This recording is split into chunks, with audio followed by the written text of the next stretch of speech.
right, hello everyone, and welcome on in to a special interview edition of the PWTorch Fireside Chat. I'm PWTorch Assistant Editor Zack Heydorn, and with me today, very special guest, the Impact World Champion, Josh Alexander. Josh, thank you for taking your time to chat today. Appreciate it.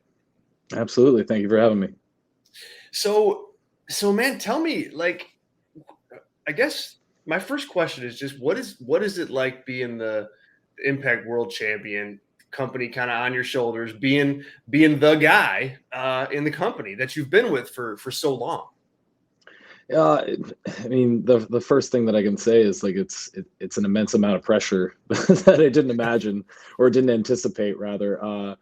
You know, I always put a lot of pressure on myself to deliver no matter what match I'm in, whether I'm opening the show or closing the show, it doesn't matter. You're always going to get the same Josh Alexander in the ring. But there's this added pressure to, you know, represent the company and represent the locker room, because I have so much love and respect for everybody in that locker room. I just want to always over deliver and do my best.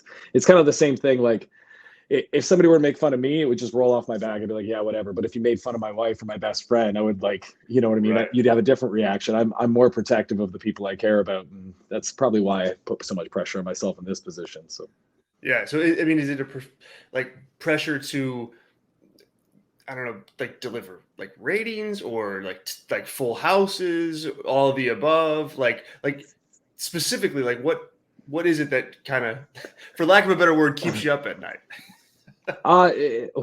It's weird because, like, I had a discussion with somebody about this last week, and I think the business has changed over the last like decade or two, to where the brand is really the draw. There aren't individual draws in wrestling so much anymore. There are people that can pop a house and sell some tickets, but consistently always drawing. I don't think it's on the wrestlers anymore as much.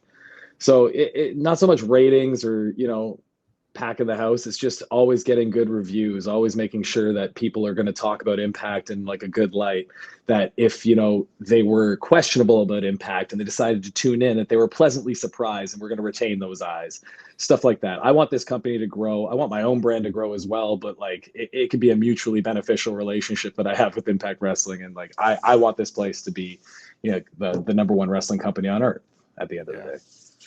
Is that I'm interested in your thought. Is that pivot in terms of like, hey, it's the brand focus now, not necessarily, not that the stars don't matter, they absolutely do, but like that you don't have that like single draw. Is that a good pivot for the business or not, or just it is what it is? I think it's a good pivot for the business, just because like as a wrestling fan, you've seen the highs and lows of the cyclical wrestling nature, and that usually comes with the stars that they have, right? The boom period when I got into wrestling was the kind of the birth of and rise of Stone Cold Steve Austin, who I think was like the last legitimate draw in pro wrestling. And as soon as him and The Rock left, it kind of left the company question of what they're going to do next. And I think they pivoted because UFC kind of applied this thing first, where UFC was the draw, UFC was the brand that sold the tickets no matter who was on the card. And WWE has kind of followed in that light, and I think all the other wrestling companies have followed in place too. Yeah. How does being like you talked about the responsibility, but you've held other championships, other world titles in other companies, and other titles in Impact Wrestling. How does this differ? Is it just that responsibility thing, or like does it matter in other ways, or what makes the Impact World title like more of a special accomplishment for you at this point? I think that's two parts. First, it's the history of who's held that championship and what this company has done over the last 20 years. So, there's some added pressure there to, make sure that, I'm not the whatever, like the forgettable champion on that list, I'll say, or something like that, or like the one that didn't do good business or anything like that. And the second part of it all is like there's always like a respect and responsibility with the championship. I don't look at like a championship like some people do. Some people have called it a prop in the past or something like that. I think there's a bunch of there's a bunch of good that can come out of being named a champion. There's a lot of trust that a company has to put in you for that, and I think that's something to be taken seriously. And I try to do it as best I can. I'm learning as I go here because it's the first time I've been a world champion in a major company, really. So, the face of the company, as everybody keeps saying. So it's easy for me to talk about wrestling in a positive light because I'm such a huge fan. I'm so obsessed with this stuff. And so I'm just doing my best day by day.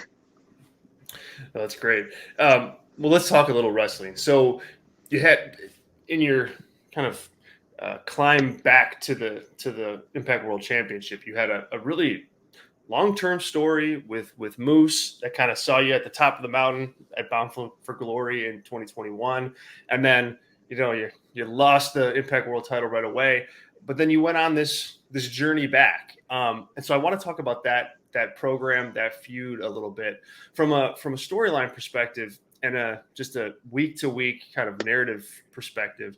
What was it like to construct that story with Moose? Were you involved at all in kind of where it went, or not so much? And just talk a little bit about that and how that story unfolded, and then we'll get to some of the in-ring stuff in a minute.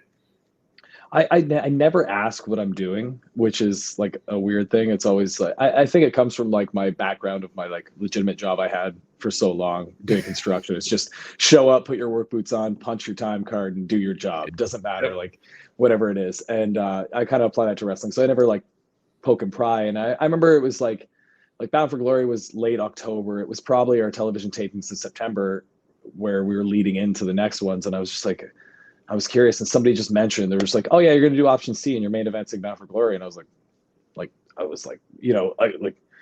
that's how you tell me, okay,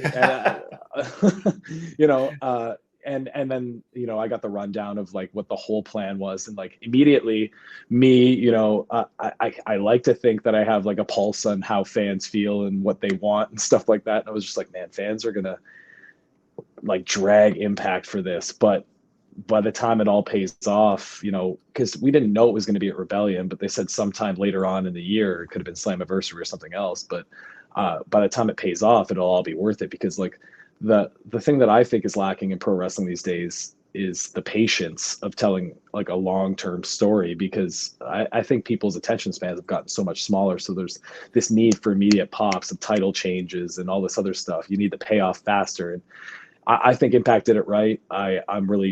I was really happy with that entire storyline the entire time, because, if I won that championship at Bound for Glory and I kept that championship at Bound for Glory, fans would have been happy because, I had been delivering in the ring as X Division champion and, having marquee matchups and stuff like that, got some fanfare. But the whole journey after Bound for Glory to Rebellion is where fans really got to know me. I got to show a different side of me. I got to show people that I could talk on a microphone and do all this other stuff so that they invest more in me. So now that I've won the championship, I think, there's more fans with it and they're going to stay with it. Yeah. Along the way as a performer, so you started Bound for Glory, you kind of know where things are going to end up, but it takes, patience for the audience, but patience for you too, as a performer. You're kind of involved in other things on the periphery of that larger story.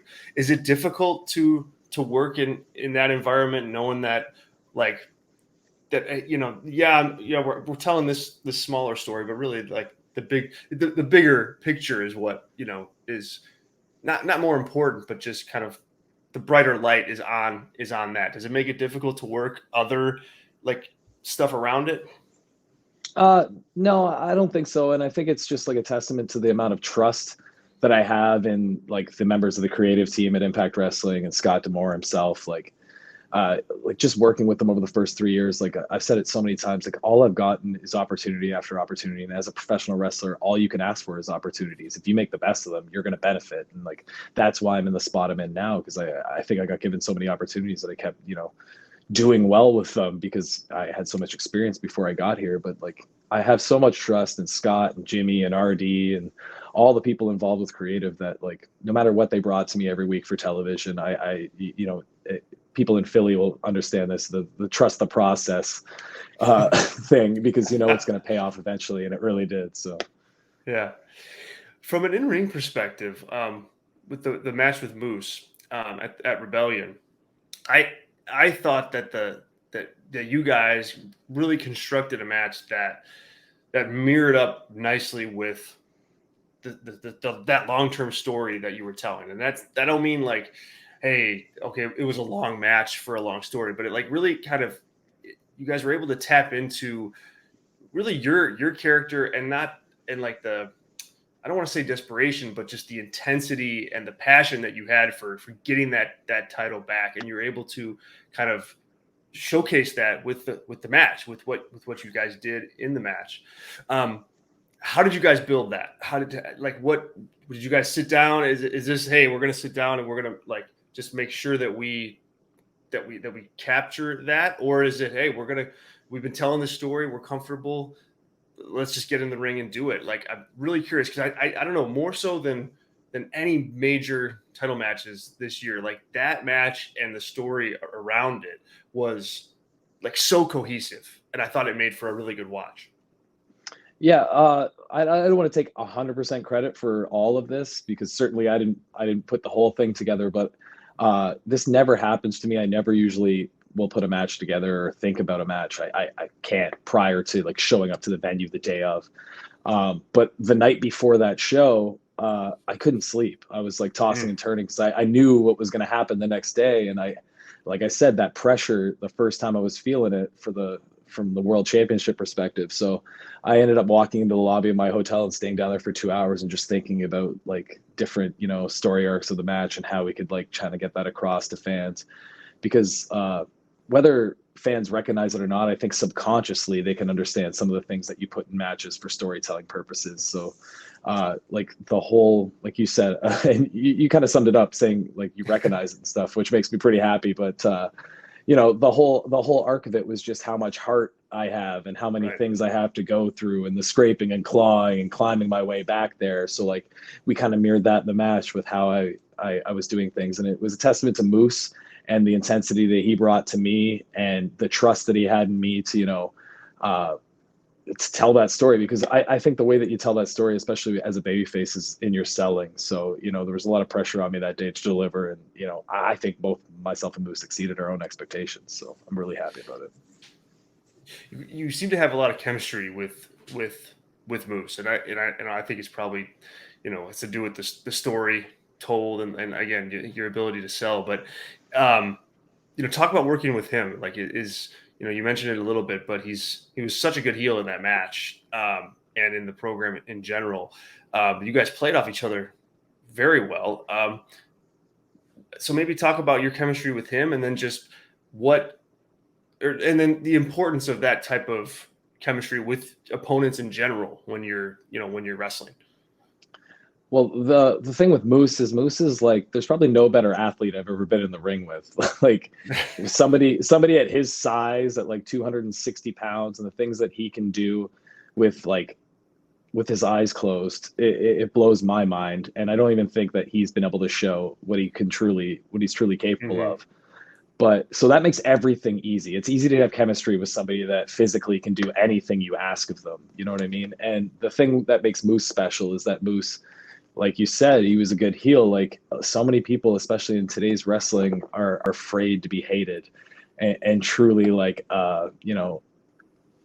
go into that role. And, because he got heat online on all turns and all this other stuff. You're hearing it. It's coming at you from all angles. You don't get a day off when you actually are a true heel. And Moose embraced it, thankfully, because, it would only benefit me in the long run. And, I'm super thankful for that. The chemistry that comes with like other opponents and stuff like that is just, I've always tried to, like the people that I looked up to, the reason that I'm a professional wrestler is because I watch people like AJ Styles and Kurt Angle and Samoa Joe and all these people that just like wowed me. And the thing that I always noticed even before I was a professional wrestler was that they could work with anybody. And depending on who they were working with, they would change the style of match. They wouldn't have the same match twice. They would work to, whatever style of the person they were in the ring with. And I've always tried to do that. So whether I'm in the ring with a Joe Doring where I have to, throw a ton of blows and show that I can survive, or I'm in the ring with a Mike Bailey where I'm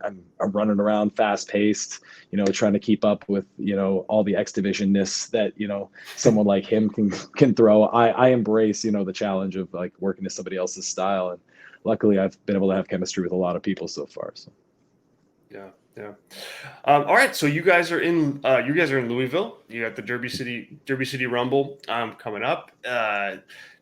So I guess I always like asking this question, but in Louisville, is there any do you have an attachment to that town or that city at all in terms of a good memory, a funny story? Like I don't know. It's just I like the road stories of of you guys.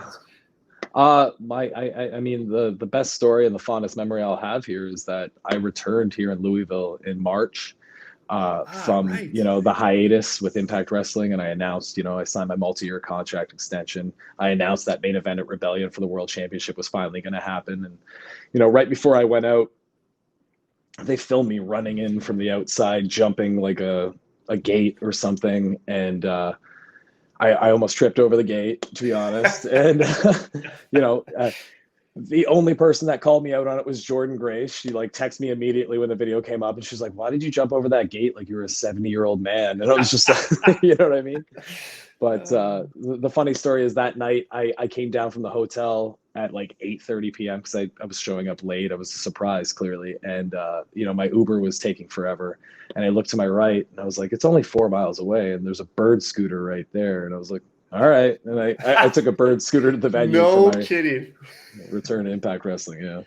That is fantastic. See, I'm glad I asked that question because that's amazing. Talk a little bit about Derby City Rumble and what's going on in Louisville, what you're going to be doing, and how people can check you out. Yeah, Derby City Rumble. It's 2 nights of television tapings, July 15th and 16th here in Louisville, Kentucky, downtown at the Paris Town Hall. It's a great venue. They have a huge balcony that goes around the top, so you really feel like the fans are on top of you there. They get loud and wild. I've experienced it myself when I had that return, like I was saying. I'm excited to come back here with the World Championship now and, repay those fans that were so kind to me when I returned and went crazy and chanted all those wild things, and it's just gonna be 2 nights of television taping. So if you want to be on TV, you want to be spotted, you want to be part of the show, come out, buy a ticket. I guarantee that you will get your money's worth. If not from anything else, definitely from my match, because I will die trying. There's a reason I come back from every match bleeding from somewhere. It's because, there's no such thing as half speed. I never pump the brakes. And I think Impact Wrestling has a collection of some of the best wrestlers in the world, especially the best up and coming wrestlers in the world that you're going to see for the next 2-3 decades. And they're going to be some of the biggest stars in the world, which is kind of the MO for Impact Wrestling. Anybody that that's the biggest stars now, they came through this company, and the same is true now for the people that are here. So That's great. All right, Josh, thank you. Thank you so much once again. I appreciate it. Congrats on all your success. Good luck at Derby City Rumble, and hopefully we can do this again really soon. Yeah, absolutely. Anytime. Thank you.